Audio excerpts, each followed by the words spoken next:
welcome to the show. Thank you. Can you both share with us how your early fascination with trains developed into a lifelong passion for railroad history? My dad is responsible for my love of trains and railroad history. He took me out to wave to the T&G, which was the train that ran near our house in Oakland, about a block away, before I could even walk. And that daily ritual continued until the T&G was abandoned in December of 1969. I really got into collecting railroad history and railroad photographs after I got a ride on the T&G with the crew in August of 1955. I continued to ride with them several times a month until 1961 when a new trainmaster arrived, and he was not a fan of passengers on freight trains. So that ended my riding opportunities, but that did not deter my love for history and for searching for railroad photographs. And that love continues today. Yeah, for me, it was my grandfather that got me started. He'd take me down to the train station. I was born and raised in Kissimmee. That was the initial introduction, and found a fascination with it. We lived close to the railroad station, so it was easy to go down there and watch the trains go by, and I'd get to know the crews.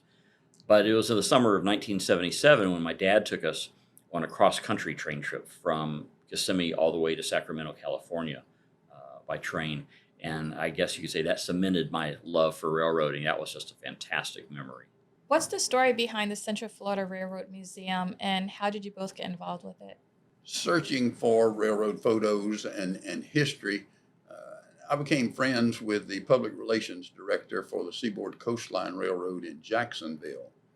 When the railroad made the decision to close the T&G's depot in Winter Garden, I contacted the director, and he arranged for the Central Florida chapter of the National Railway Historical Society to acquire that depot for use as a home base and a railroad museum. And when that museum opened in 1983, I happened to be in the audience watching Phil and others talk about it, and opening the museum, which then was one day a month. Right. The museum was open. So, it's evolved a lot, but yeah, since 1983, and Phil's time goes back even much farther than that with the society that opened the museum. Can you describe some of the most significant artifacts and exhibits? I'll mention three.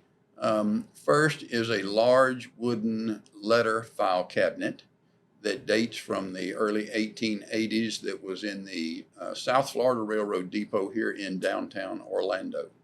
We also have the large Gruen clock and a baggage room sign from the passenger station here on Sly Boulevard in Orlando.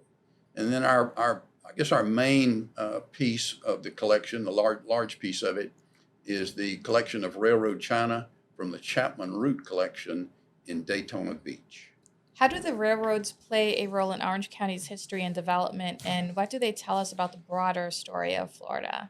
Between 1880 and 1930, railroads played a significant role in the expansion and development of Central Florida and the state in general.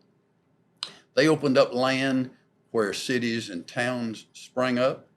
They brought in tourists and winter visitors.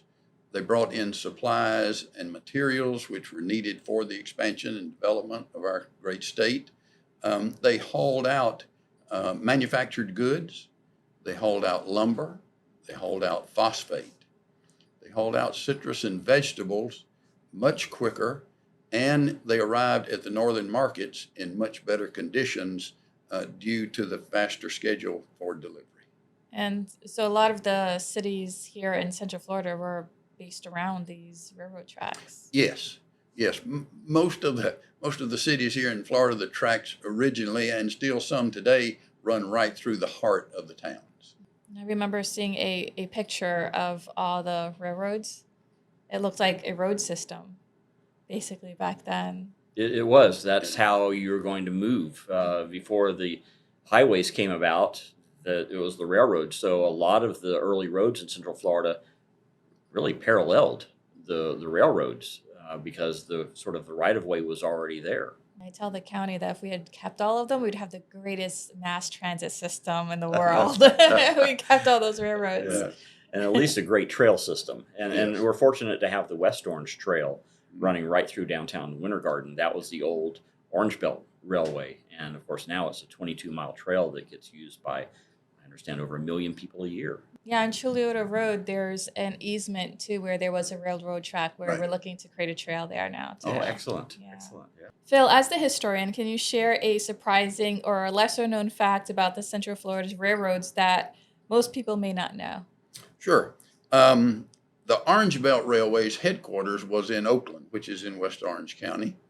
They built the first hospital in Orange County at Oakland to treat and care for their injured workers. Part of that building remains in existence today as a residence on North Tubb Street. Do they know they're living in a historical building? I would hope so. Not many of those around anymore. No, there are not. Mike, you had worked for Amtrak. How has that experience shaped your work at the museum? For me, it was like a dream come true, right? I had this early interest in railroads, and because I would go to the train station and take train trips, and I knew the crews, so they actually came and asked me, Mike, are you finally ready to go to work for us? So I gladly accepted. I started with them in Washington, D.C., and just use that experience, the customer service side of things, the operations and procedure sides of things throughout my life. And it transitioned really well into the Railroad Museum because I'm one of the few that has actually worked for a railroad. Most of our members and the public that come in, of course, never have, although a lot of relatives have. So it's sort of nice to be able to talk from a first-person perspective of what it was really like working on the railroad and take that enthusiasm that I still have after all these years and put that into how we establish, display, and organize our collections. Phil, you've collected photos, maps, and information for over 65 years. Is there an item in your collection that stands out as particularly meaningful or rare? I would think that the museum's collection of T&G photos and historical documents would fit that bill. They are probably our most prized possession. How does the Central Florida Railroad Museum engage the community, and what opportunities are there for locals to get involved or volunteer? There's plenty of opportunities. We have docents work in the museum on Saturdays, volunteers. We have a paid host as well. But on Saturdays, we have 3 volunteer hosts that come in and assist. One of them's in the library, and 2 are in the different meeting area and galleries of the museum, so that people can come in and get some really good information and explanation of what's in the museum. So hosts are vitally important to it. We also have our library and archives collection, which those are databases that are always needing to be updated. So there are opportunities there for volunteers. And of course, we just love the public to come in. We're going to break probably our record this year of over 13,000 visitors at the museum. So for this little museum in Winter Garden, we're really proud of the growth that we've seen. Are there any upcoming events or initiatives that our viewers can participate in or support? Yes, we have what we call the third Saturday of the third month presentations that we hold each quarter. And then as the fall goes on, we'll have a downtown walking tour and other activities as we get closer to the holidays. So, as is most things in Central Florida, the cooler weather lets you do more things. So we're looking forward to a busy fall.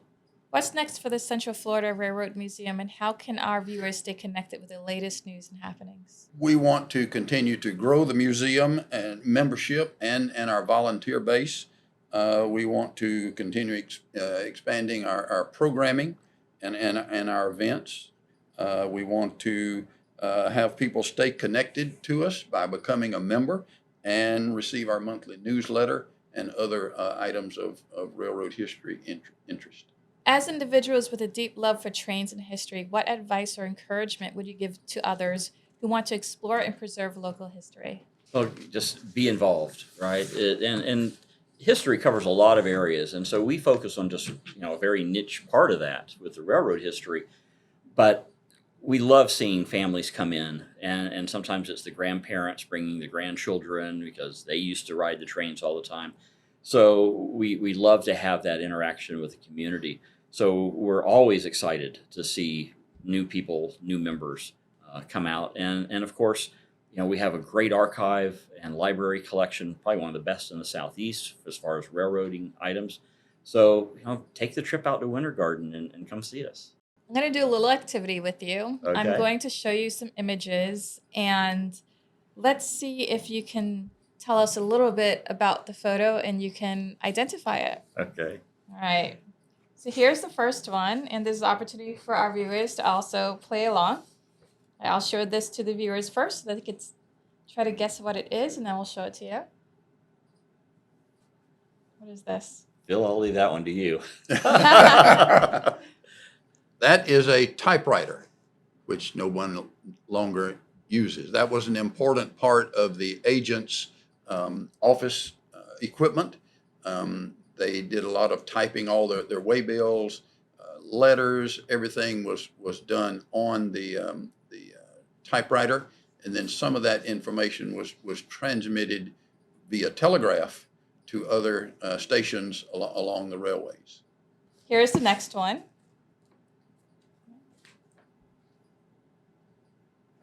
All right, so I know it's the velocipede. I don't know what year, though.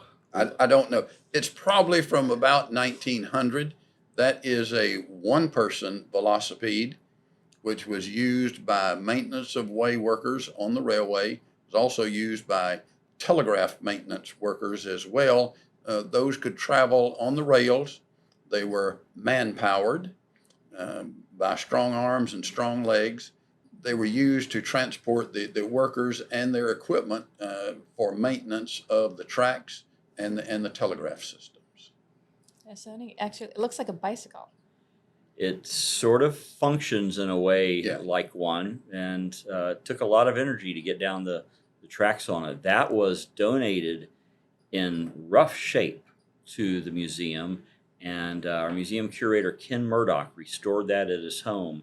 And we actually operated it out on the track Yes, outside yes, we the have. station. So, and not long ago, the family that donated it to us came into the museum to see it. But I mean, they donated it 30 years Oh, ago. yeah, or more. Yeah, so it was nice to see they Yeah. brought their grandkids in to see it. Oh, nice. All right, here's the next one.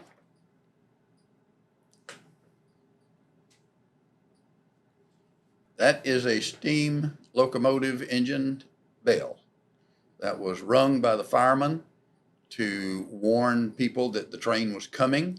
In today's society, that wouldn't be very loud and wouldn't be heard because everybody has their windows rolled up and their air conditioner on. But years ago, in the horse and buggy days, of course, everything was open. And then in the earlier days of automobiles, the windows were always rolled down. So you could hear the bell, you could hear the whistle when they blew it as well. And I'll mention that that particular bell, we have a photo of it on the locomotive, which is pretty unusual because that's a very specific bell that was on one of I think it was a logging locomotive, wasn't it? Right. In Apopka, here in Orange County for the Starboard Lumber Company. So they can actually come out and not only see the bell, but see a picture of the locomotive Right. that it once ran on here in Orange County. All right, well, thanks so much. You all are so full of information, historical facts. This was amazing. Thank you so much. I really appreciate you taking the time. Thanks for having us. Yes, thanks for having us. If you're enjoying this show, please subscribe to our channel and follow our Instagram, Facebook, and Twitter accounts.